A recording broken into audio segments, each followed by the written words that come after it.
Hey guys, it's me, Skatto-san.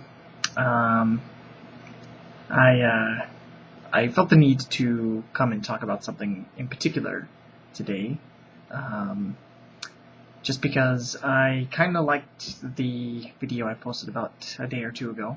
Um, but I went out to dinner with my dad and one of our friends, and last night, and yesterday we were talking about a few things.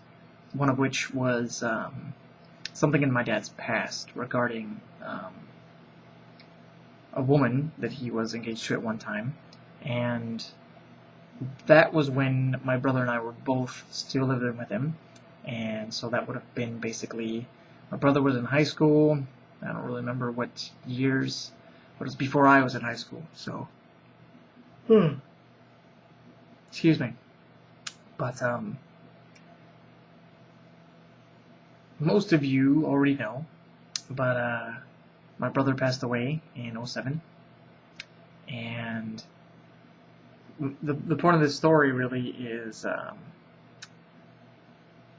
when my father was talking about that location where we used to go over and stay at his fiance's. I knew my brother was there. I knew that we all went together. But there was it must have been, he must have dated her during a transitional phase of schools, because my brother moved out right before he graduated and moved in with mom down in Lodi. And so I guess when my dad was talking, I really stopped listening to him for a brief moment regarding what he was saying about whatever. And I really had to sit there and think about the presence of my brother in my memories. And I basically had to question myself. I was like, well, since he's not in my life as a living entity, is my memory of him also fleeting? And I really kind of had to sit back and kind of swallow that there is a potentiality, there's a possibility that that is true. But when I said that about the whole transitional, kind of like we were, growing up with, my dad and, that fiance, leads me to believe that there are just memories of when my brother moved out and we were still around, well, I should say my father and I were still around her and her kids at her place. So instead of it just being that my memory is deleting information, I think it's more along the lines of I was just remembering memories, or I should say recalling memories that did not have my brother present, instead of it being like an auto delete or whatever. So yeah, if any of you have, family or friends that you were really close to, be thankful for those people who are no longer here, because I don't think that they should be thought about every day, every waking moment, but they definitely shouldn't be forgotten. And there are times in my life when I think about giving up on something, quitting something, or, I don't know. I mean, even when it comes to games, you're like, oh well, this is difficult. I want to take a break, and then immediately, there's times where my brother will come to mind. I'm like, you know what? He wouldn't be giving up. Okay, he wouldn't be giving up, or at least not that easy. I'm not saying there hasn't been things that my brother hasn't given up on, you know. But we're all human, you know. It's not like you should hold something to such a high regard where we're like, you sit back and you're like, you gave up on that. You don't know what they're going through, you know.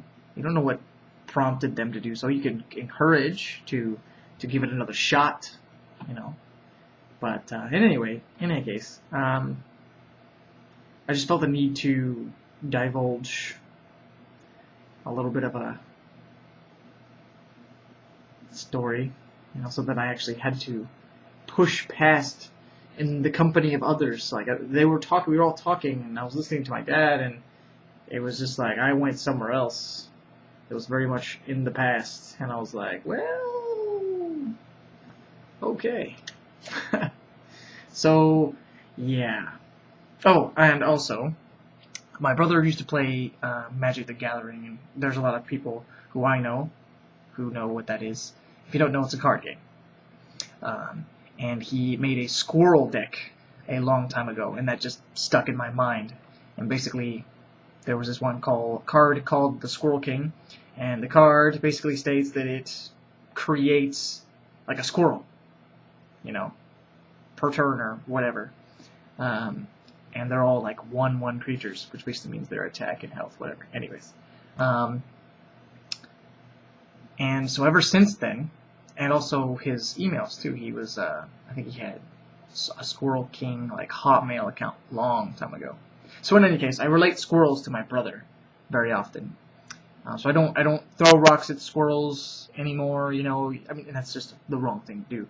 And I'm not saying that I should only not do that because my brother and the relation to squirrels. No, it's an animal. It's a living being. So yeah, don't throw rocks at living beings. So in any case, this shirt I obtained through Chic for Change. And yeah, it's got a squirrel on it. That's Volcom shirt. And I wanted to show it. And that's kind of the whole backstory as to what I was going to show and why it's meaningful to me. Aside from the fact that it's got a tree and my middle name's Forrest, it also has an acorn, okay? And that acorn is a Volcom symbol. And there's a little squirrel.